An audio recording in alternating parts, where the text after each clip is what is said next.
I'm sure we've all heard of stories where a single person just suddenly disappears without a trace. Even in those simpler cases, it's probably really hard for whoever's behind the disappearance to make it happen so seamlessly. So how on earth does an entire sports team of around 20 or so people just all disappear at exactly the same time? One day, the players and coach are here, they're ready to play, and then the next day, poof, they've just completely vanished. How does that happen? Well, that's exactly the question that we're diving into today, and I have a feeling that this particular story will take a twist that you won't be expecting at all. So without further ado, settle down, make yourself comfortable, grab yourself a snack. Welcome back, guys. My name is Andy Jiang, and this is Hidden Stories.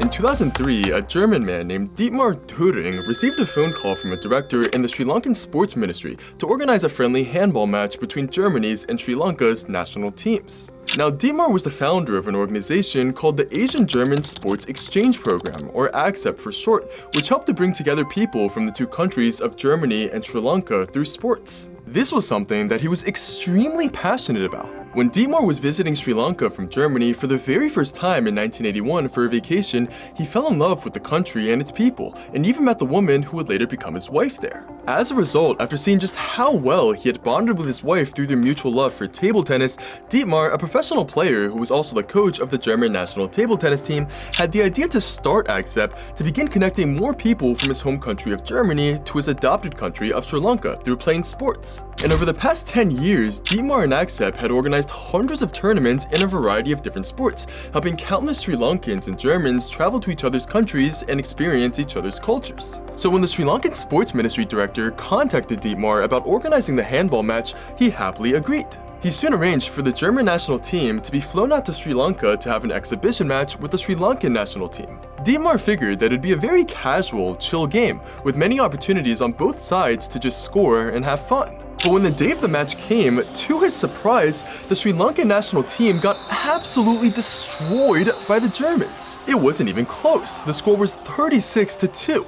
And it also wasn't like the German players were trying their best to win by as much as possible. They were actually playing just as politely as they could, but the Sri Lankan players were just that much weaker. Although Dietmar was a bit surprised by this outcome, when he thought about it, it also made sense. While the German team was almost 100 years old and was fairly strong, the Sri Lankan team was probably very new. After all, Dietmar had never even heard of it and known of its existence until the director at the sports ministry had told him about it. As such, he figured that all the Sri Lankan players needed was just time to play against lower level teams so that they could improve. So he decided to invite the Sri Lankan national team to return back to Germany with the German players so that they could participate in a 2-week-long 10-game tournament with lighter competition. When the team agreed, Dietmar organized for the 22 players as well as the team's coach to have temporary visas so that they could get into the country. And in September of 2004, the members of the Sri Lankan national handball team all stepped foot into Germany for the very first time. They arrived in the small town of Wieteslingen, Germany, the afternoon before the day of the first match of the tournament. Even from the very start, it was really clear that Dietmar's AGSEP program was working really well. The local Germans were extremely hospitable, warm, and welcoming,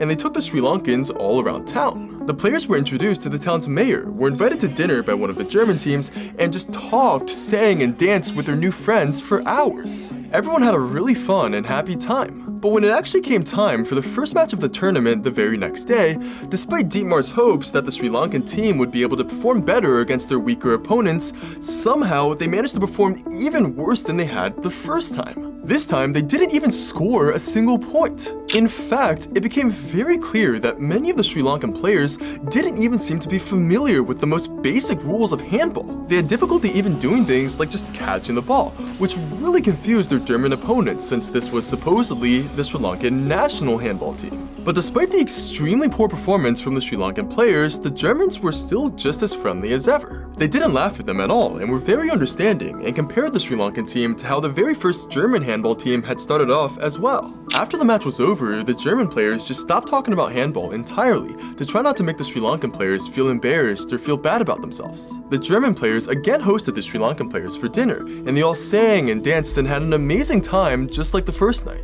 Even though the Sri Lankan team wasn't playing all that well, it seemed like Dietmar's vision of bringing together Germans and Sri Lankans through sports was continuing to gradually become a reality in a very beautiful way, and ultimately, that was what mattered most. Dietmar himself wasn't worried about the team's poor performance at all. He was just really happy that everyone was getting along so well, and was hopeful that the Sri Lankan team would make significant improvements over the next 9 games in the tournament. But little could he ever have imagined those 9 games would never come.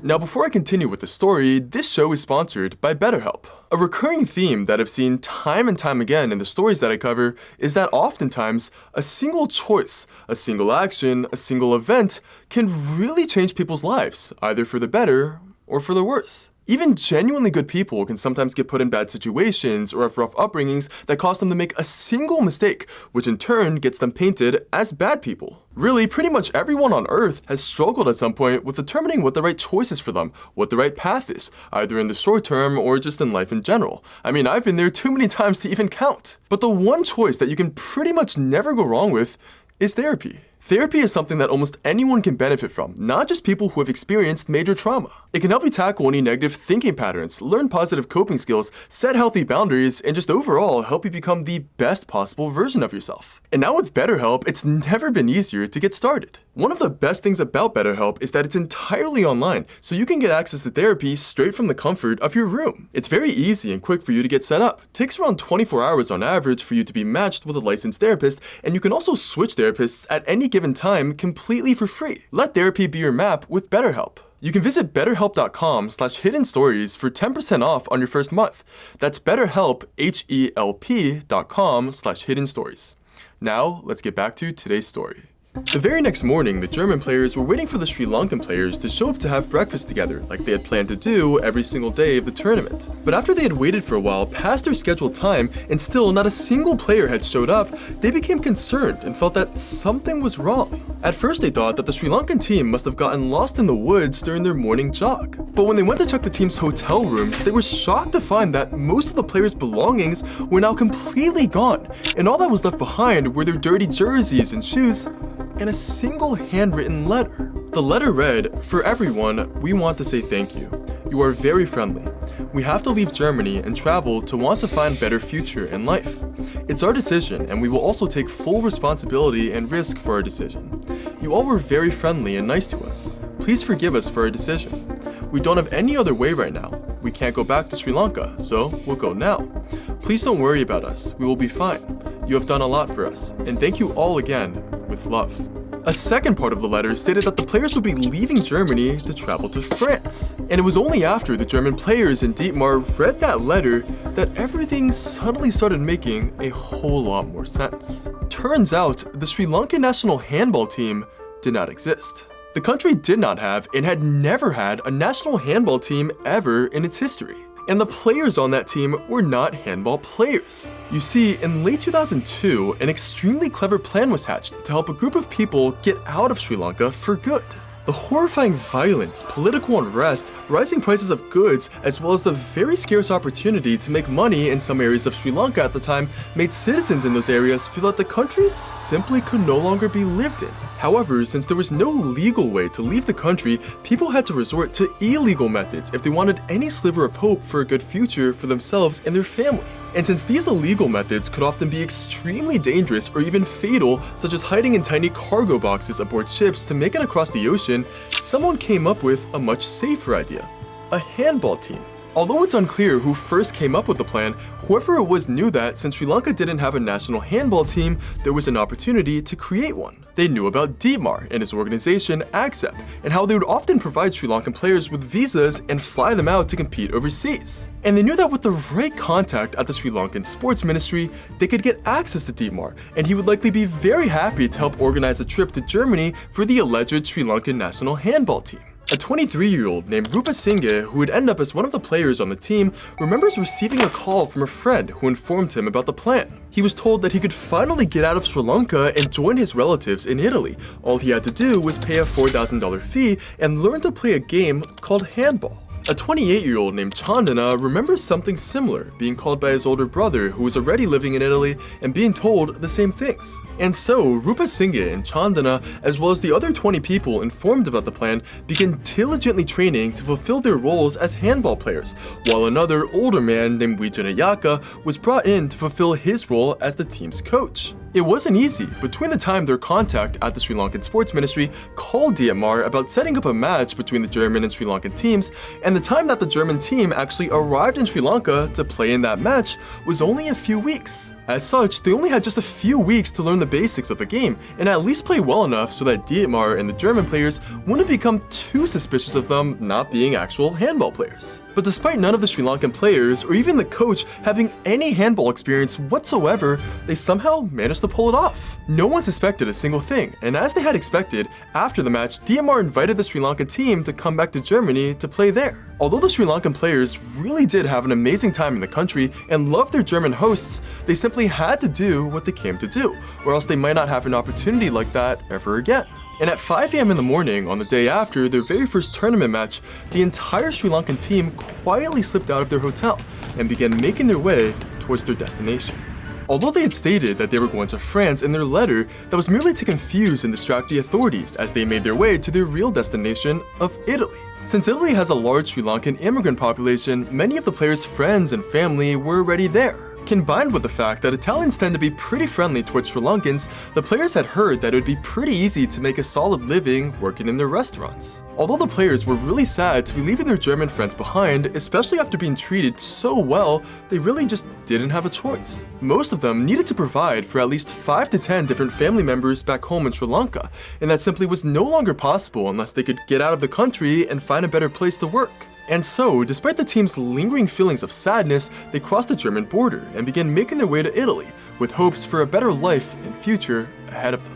But when the story of how a fake Sri Lankan national handball team managed to trick Germany and smuggle their way into the country began to spread all across the world, people immediately began jumping to conclusions, claiming that the team was full of Tamil terrorists who were going to kill tons of people and that they needed to be captured and brutally punished immediately. But the man who suffered the most from the fallout from the situation was Dietmar. Since he was the one who had gotten the visas for the players and had invited them into Germany in the first place, naturally all these news stations from around the world began painting him as the mastermind behind the entire scheme, blaming him for the entire thing. People became even more convinced that Dietmar was at fault when the Sri Lankan Sports Ministry came out and said not only did a Sri Lankan national handball team just not exist, they had never actually authorized a trip for any of the handball players to go play in Germany. Despite Dietmar's protests that this was completely untrue, since the very reason he had even set up a trip in the first place was because he had been contacted by a director at the Sri Lankan Sports Ministry, people didn't believe him and thought that he was lying just to save his own skin.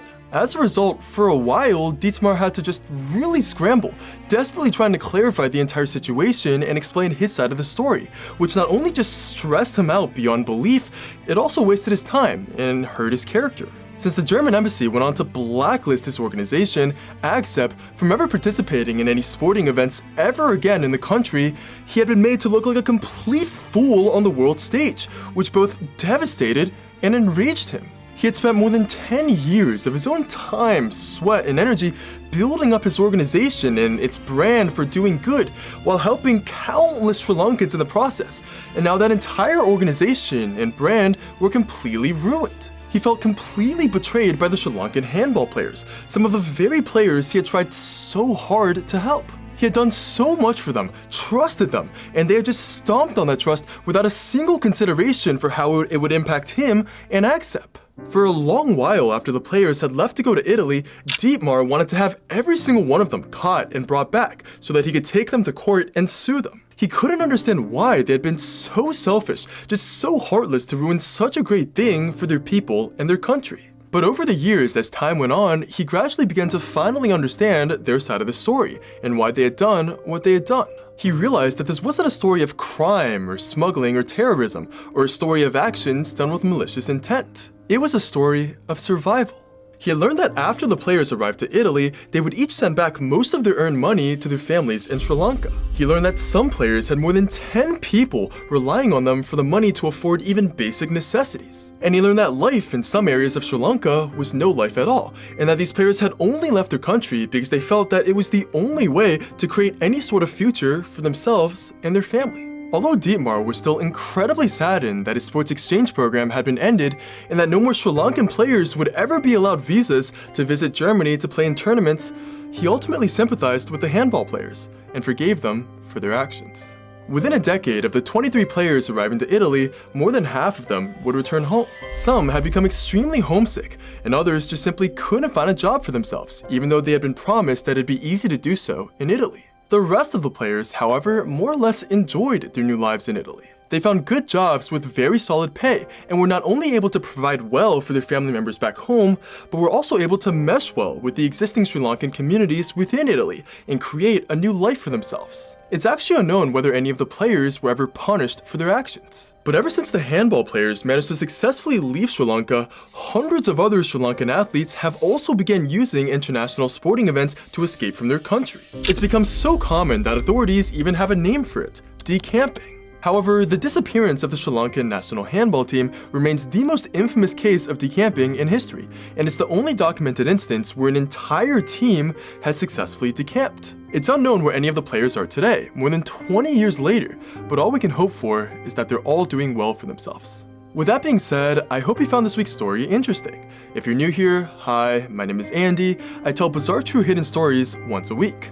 I personally guarantee you that every single story I cover from here on out will be just as interesting, if not even more interesting, than today's, so stick with me. As always, let me know your comments, thoughts, feedback, other ideas down below. I'll see you guys soon.